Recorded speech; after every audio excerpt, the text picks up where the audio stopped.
मैं माँ हूँ, धरती माँ। नियति जब अपना खेल शुरू करती है तो ऐसी घटनाएं घटने लगती हैं जिनके बारे में कभी सोचा भी नहीं जा सकता। श्री राम के राज्याभिषेक की प्रसन्नता भला भरत से अधिक और किसे हो सकती है। वो तो अपने भ्राता को सिंहासन पर देखने की कल्पना से ही झूम उठते हैं। ऐसे समय कैकेयी के भाई कुकस्थ का आना किसी नई कहानी का आरंभ तो नहीं है।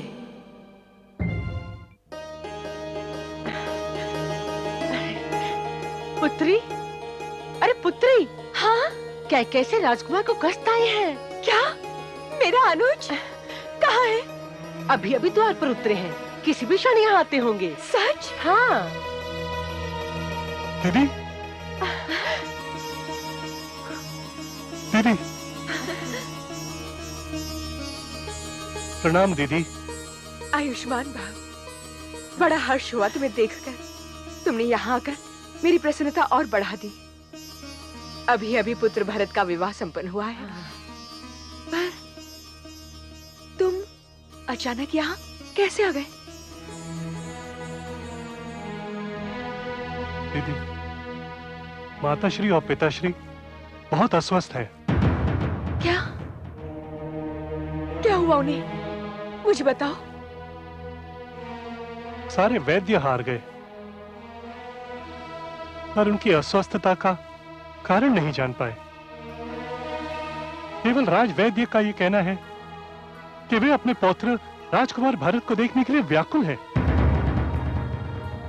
और इसी व्याकुलता ने रोग का रूप ले लिया है।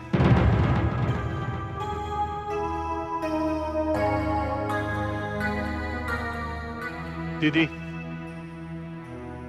यदि आप भरत को कुछ दिनों के लिए मेरे साथ कैके भेज दें तो माताश्री और पिताश्री स्वस्थ हो जाएंगे।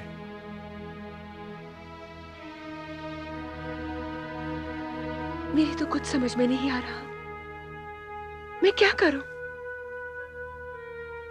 मानवी तो जा नहीं सकती। अभी तो विवाह की कई विधियां शेष हैं, और तो आप केवल भरत को भेज दीजिए। दीदी, माताश्री और पिताश्री उन्हें देखने के लिए तरस रहे हैं। पर उसके लिए भी तो मुझे महाराज से अनुमति लेनी पड़ेगी। दाइमा, आप मेरे अनुज का ध्यान रखिएगा। मैं महाराज से मिलकर आती हूँ, तू चिंता मत कर। आती हूँ।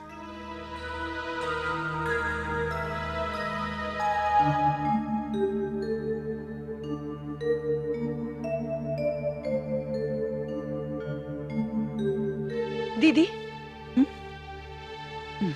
दीदी महाराज कहाँ हैं?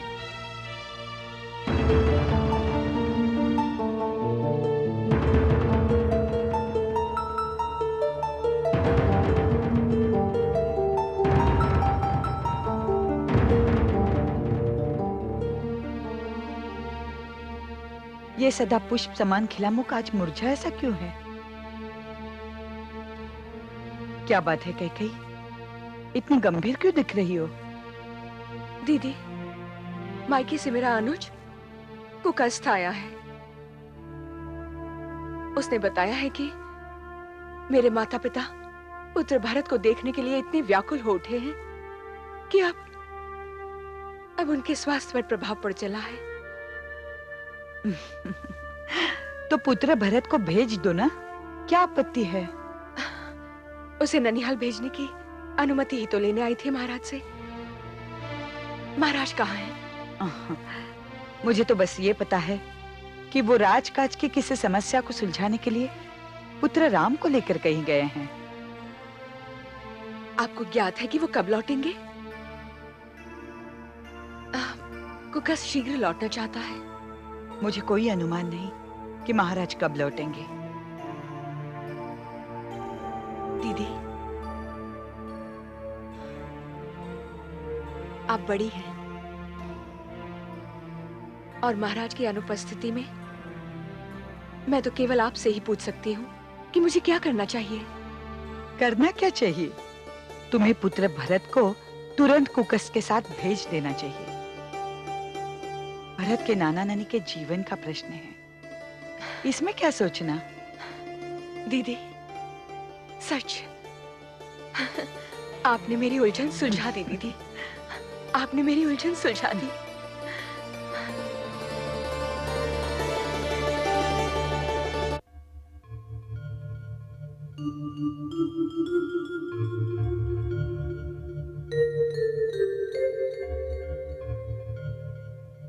देवी,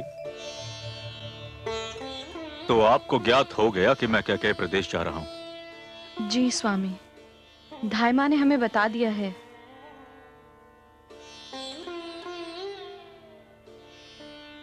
मांडवी, ना तो मैं आपको छोड़कर जाना चाहता था और ना ही आपके बिना, किंतु लोकाचार के कारण यह संभव नहीं है। इसीलिए आपको यहीं रहना होगा। नानाश्री और नानीश्री का स्वास्थ्य और जीवन हम सबके लिए अपने स्वार्थ से अधिक महत्वपूर्ण है स्वामी। आप जाएं, मैं माताश्री के साथ रह लूंगी। मांडवी, मेरे जीवन में आज तक वो दिवस नहीं आया जब भ्राताश्री यहां उपस्थित हों और मैंने नेत्र खोलते ही सर्वप्रथम उनके दर्शन न किए हों।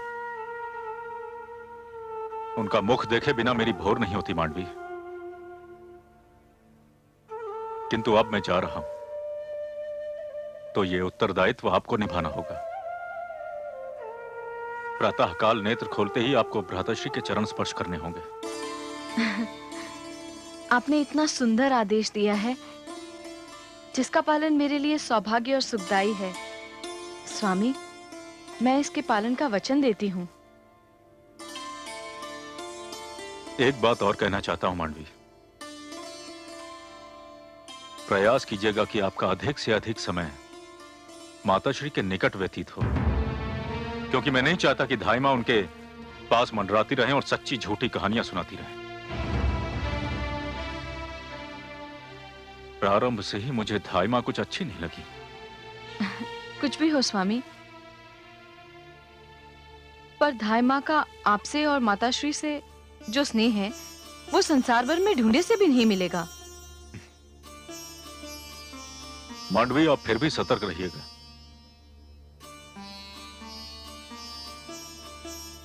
अब मुझे विदा दीजिए, मैं चलता हूं। शत्रुघ्न मेरी प्रतीक्षा कर रहा होगा। जी।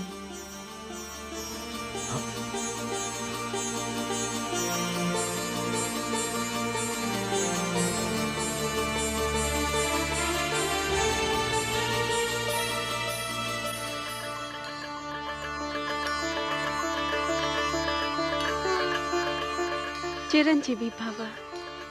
भाभीश्री, भ्राताश्री कहाँ है? वे तो पिताश्री के साथ बाहर गए हैं।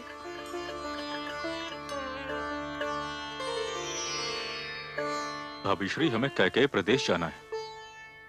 नानाश्री अस्वस्थ हैं, उन्होंने हमें बुलवाया है। ईश्वर उन्हें शीघ्र स्वस्थ करे। किंतु भाभीश्री, भ्राताश्री की अनुमति के बिना तो हम नहीं जा सकते। किंतु वे तो न जाने कब लौटेंगे।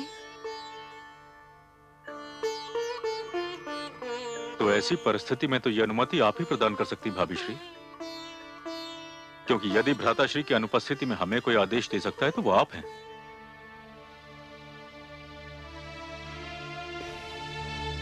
यदि मेरी अनुमति की आवश्यकता है तो मैं बस इतना ही कहूंगी कि जाओ, क्योंकि तुम्हारे नाना नानी का तुम पर अधिकार है। किंतु शीघ्र ही लौट आना, क्योंकि तुम्हारे भ्राताश्री यदि तुम्हें अधिक दिन तक नहीं पाएंगे तो व्याकुल हो जाएंगे। मेरा मन भी उनसे दूर रहकर कहाँ लगेगा भाभीश्री। जय श्री राम राम राम। मैं तो यदि उनका मुख न देखूं तो मेरे लिए श्वास लेना भी असुविधाजनक हो जाता है। हमें आज्ञा दीजिए भाभीश्री। ईश्वर तुम्हारी रक्षा करे। श्री राम राम राम श्री राम।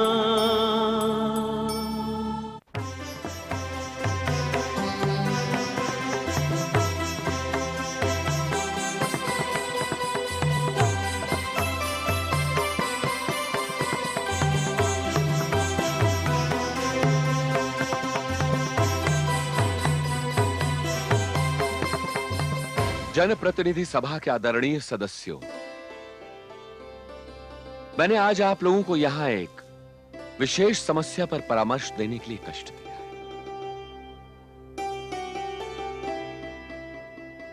एक राजा का यह परम धर्म होता है कि वो अपनी प्रजा को एक योग्य युवराज दे और एक ऐसा उत्तराधिकारी नियुक्त करे जो कि प्रजा का चहेता भी हो। बहुत सोच विचार के बाद मैंने यह निर्णय लिया है कि मेरे ज्येष्ठ पुत्र राजकुमार राम ही इस पद के योग्य हैं। मैं आप सबके विचार जानना चाहता हूं। क्या आप सब मेरे निर्णय से सहमत हैं? सहमत है, सहमत है, सहमत है, सहमत है, सहमत है, सहमत है, सहमत है, सहमत है, सहमत है, सहमत है। आदरणीय सभासदों,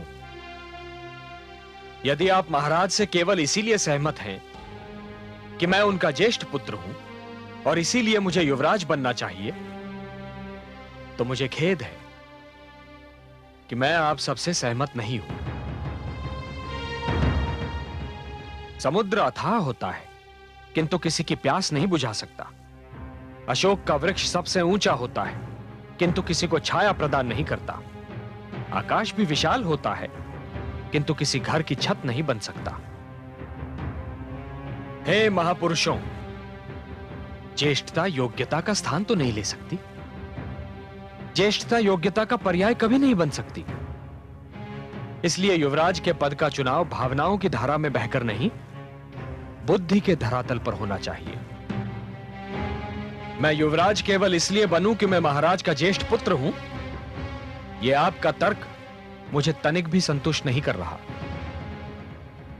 आपने जो कहा वो केवल आप ही बोल सकते हैं, क्योंकि आप श्री राम हैं, आप मर्यादा पुरुषोत्तम हैं। यदि आप अनुमति दें तो आपसे कुछ प्रश्न करूं? आप मुझसे बड़े हैं, एक जनप्रतिनिधि हैं। आपको मेरी अनुमति की आवश्यकता नहीं है। आप तो मुझे उत्तर देने के लिए बाध्य कर सकते हैं। पूछिए अपना प्रश्न। हे श्री राम, सुबाहु और ताड़का का वध किसने किया? मैंने। क्यों किया? इसलिए कि वो आश्रम उजाड़ रहे थे और मुझे मेरे गुरु ने आदेश दिया था कि मैं आश्रमों की रक्षा करूं। जनकपुरी में शिव धनुष किसने उठाया? मैंने। क्यों उठाया? इसलिए कि मिथिलेश शोक सागर में डूबे हुए थे। उस शिव धनुष को कोई भी उठा नहीं पाया था, और यदि महाराज जनक का प्रण पूरा नहीं हुआ होता तो जानकी का विवाह असंभव था। गौतम ऋषि की पत्नी अहिल्या शाप के कारण पत्थर हो गई थी। उसे पुनः जीवन देकर स्त्री के रूप में किसने बदला? मैंने। क्यों बदला? क्योंकि वहां एक नारी के साथ अन्याय हुआ था, और नारी माता स्वरूप होती है। जो समाज माता स्वरूप नारी पर अत्याचार एवं अन्याय करता है वो कभी फल फूल नहीं सकता। इतने महान कार्य करने के उपरांत आप अपनी योग्यता का प्रमाण चाहते हैं? हाँ मान्यवर, क्योंकि इन कार्यों में मुझे कोई योग्यता अथवा विशेषता दिखाई नहीं दे रही। आश्रमों और संस्कृति की रक्षा करके मैंने केवल अपना धर्म निभाया। एक नारी के साथ न्याय करके मैंने अपने कर्तव्य का पालन किया, और शिव धनुष को उठाकर केवल अपने गुरु के आदेश का पालन किया। हे श्री राम, प्रजा भी तो ऐसा ही राजा चाहती है, जो संस्कृति की रक्षा करे, धर्म निभाए, कर्तव्यों का पालन करे। केवल आप में ही ऐसे गुण हैं। आप तो ऐसे सूर्य हैं जो स्वयं जलता है किंतु सारे संसार को अपना प्रकाश देता है। आप तो वो वृक्ष हैं जो अपने बोझ से स्वयं झुकता है किंतु दूसरों को मीठे फल देता है। योग्यता आपका मापदंड नहीं है, आप स्वयं योग्यता के मापदंड हैं। आप मर्यादा पुरुषोत्तम हैं, और आपके होते हुए कोई और हमारा युवराज बने ये हो ही नहीं सकता। क्यों सभासदों? सत्य है, सत्य है, सत्य है, सत्य है। राजकुमार राम की जय, राजकुमार राम की जय, राजकुमार राम की जय, राजकुमार राम की जय, राजकुमार राम की जय, राजकुमार राम की जय, राजकुमार राम की जय, राजकुमार राम की जय, राजकुमार राम की जय।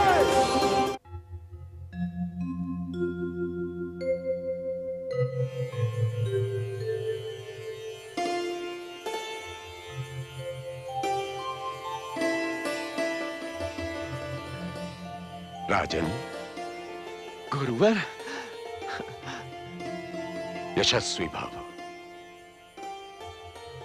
आपके मुख की दमक को देखकर ऐसा लगता है राजन, जैसे आपके मन की इच्छा पूर्ण हो गई हो। हाँ गुरुवर, आज मैं अत्यंत प्रसन्न हूं। राम को अपना उत्तराधिकारी बनाना मेरे जीवन की सबसे बड़ी इच्छा थी, जो ईश्वर पूरी कर रहे हैं। जनप्रतिनिधि सभा ने इस प्रस्ताव का एक स्वर में स्वागत किया है गुरुवर। बस अब आप एक शुभ मुहूर्त निकाल दें और स्वप्न को पूरा करें। राम को अयोध्या की प्रजा का समर्थन मिल गया। यह तो सचमुच बहुत ही शुभ समाचार है राजन। मैं कल प्रातः स्वयं जाकर राम को युवराज के पद ग्रहण संस्कार की सारी विधियां बता दूंगा। मैं ये शुभ समाचार महारानी कौशल्या को सुनाने के लिए व्याकुल हो रहा हूं गुरुवर। अब तो इस निर्णय को घोषित किया जा सकता है। सहर्ष राजन, महारानी को मेरी ओर से बधाई दीजिएगा। स्वस्थ।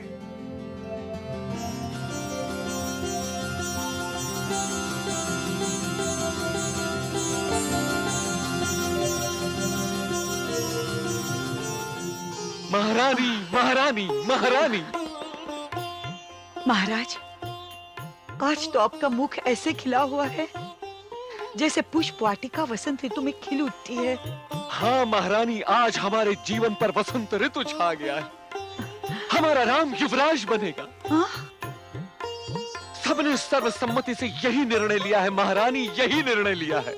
सच महाराज, किंतु ये समाचार सुनकर सबसे अधिक प्रसन्न होने वालों में से एक यहाँ नहीं है। वो होता तो राम के युवराज बनने का उत्सव आज ही से मनाना आरंभ कर देता। कौन महारानी? भरत। वो तो अपने अस्वस्थ नाना नानी को देखने आज ही कह गया है, किंतु कह यही है, वो तो ये समाचार सुनकर झूम उठेगी। सत्य है महारानी, कुलगुरु वशिष्ठ भी शुभ मुहूर्त निकाल रहे हैं। कल वो राम को युवराज पद ग्रहण करने की विधियां भी सिखाएंगे। फिर तो ये समाचार मैं कैकेयी को कल ही दूंगी। इतना अकस्मात कि वो आश्चर्यचकित हो जाए और प्रसन्नता से नाच उठे।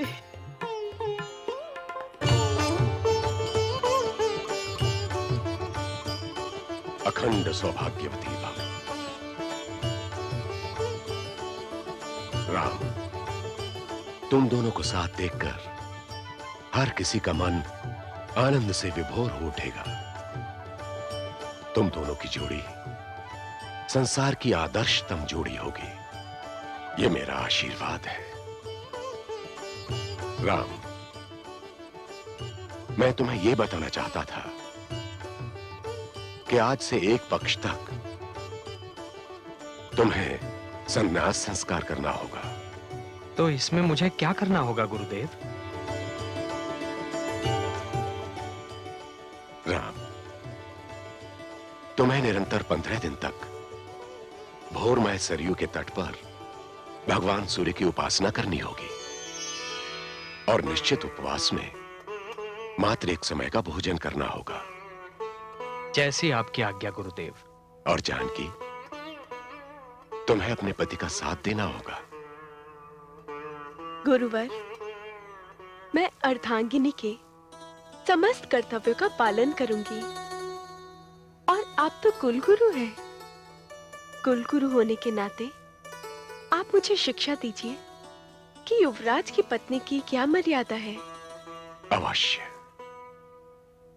मुझे यह जानकर प्रसन्नता हुई पुत्री कि विवाहिता होने पर भी तुम्हारे मन में शिक्षा प्राप्त करने की अभिलाषा है।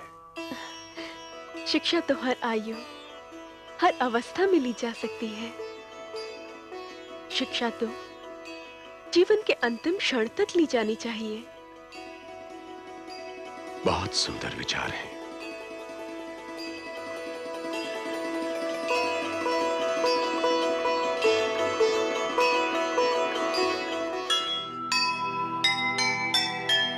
हम समाज के अंग हैं, सबके अपने कर्म, अपने अपने कर्म से सभी निभाए धर्म। सिंहासन की मांग है, सदा रहे यह ध्यान। कर्म करे सा बढ़े राज मुकुट का मान, राज मुकुट का मान।